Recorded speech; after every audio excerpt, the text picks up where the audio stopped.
Nous allons prendre notre Bible dans le livre de Hébreux 5, le verset 3 à 5. J'ai lu la parole du Seigneur avec lui. Et c'est à cause de cette faiblesse qu'il doit offrir des sacrifices pour ses propres péchés, comme pour ceux du peuple. Nul ne s'attribue cette dignité s'il n'est appelé de Dieu, comme le fut Aaron. Et Christ ne s'est point non plus attribué la gloire de devenir souverain sacrificateur, et il la tient de celui qui lui a dit: tu es mon fils, je t'ai engendré aujourd'hui. Amen. Seigneur, merci. Bénis sanctifie ta parole et que toute la gloire te revienne dans le précieux nom de notre Seigneur. Amen. Je ne discute pas de l'appel de qui que ce soit concernant l'œuvre de Dieu.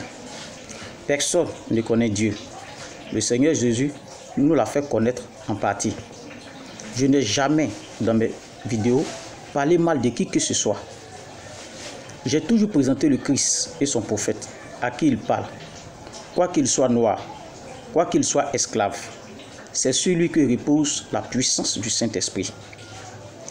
Nous ne savons pas pourquoi le Seigneur le cache. Quoi qu'il en soit, le Seigneur se manifestera en Côte d'Ivoire. Plusieurs se proclament le prophète. Ils disent que le Seigneur leur parle.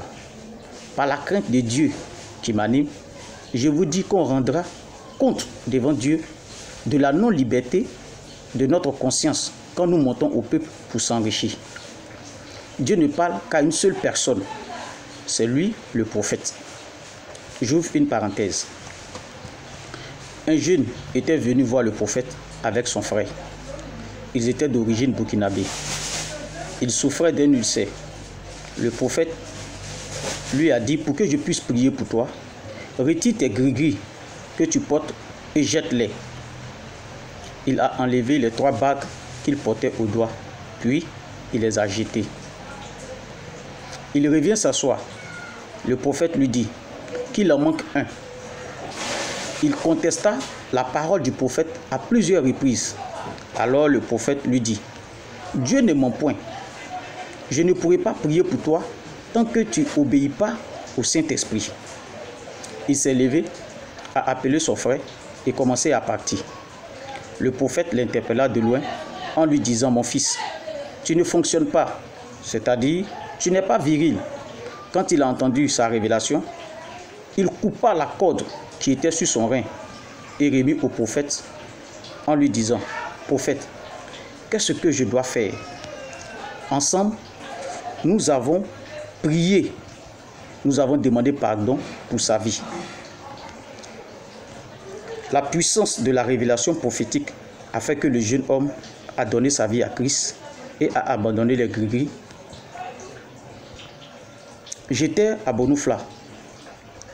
Le prophète a appelé l'une de mes filles et lui a dit: tu n'as pas prié ce matin. Va et prie. Elle s'est mise à genoux et elle m'a dit: papa, comment il a su que j'ai oublié de prier ce matin? Nous ne sommes pas des enfants. Nous connaissons le prophète. Ne faisons pas semblant. Quelqu'un m'a envoyé un message pour me demander: tu parles du prophète, mais où est-il?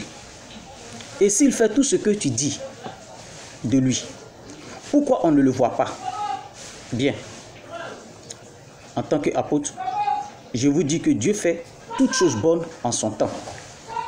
Dieu fait une chose nouvelle, que celui qui a des oreilles entende ce que l'Esprit dit aux églises. Jésus-Christ, roi des rois, Seigneur des seigneurs, Dieu exalté, magnifié, élevé, loué, acclamé, adoré, Jésus-Christ, sauveur. Apôtre Paul Kwasi, du ministère de l'Apôtre des Nations pour le Royaume des Cieux, situé à Daloa, précisément Bonoufla.